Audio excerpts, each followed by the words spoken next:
c'est-à-dire c'est parler en fait, de la dimension sociétale de la sociétale de l'entreprise. Donc alors, ça c'est bien sûr parler de greenwashing, c'est aborder la dimension critique de ce domaine-là.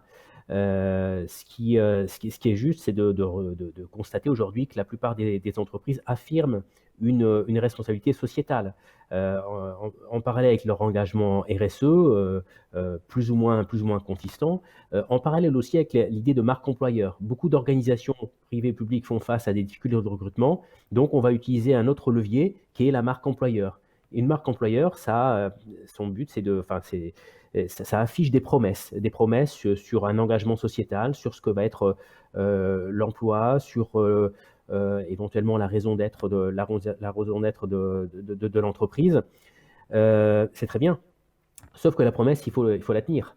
Et là, on parle de sens. Hein, il y a un décalage parfois entre le sens donné, le sens formulé, et le sens construit, ou en tout cas perçu par les salariés, qu'ils soient jeunes ou pas d'ailleurs. Hein. Qu'ils soient jeunes ou pas. On en fait peut-être un peu trop sur les différences qu'il y aurait entre les jeunes et les moins jeunes. Hein. Je rejoins Mme Ledoux là-dessus.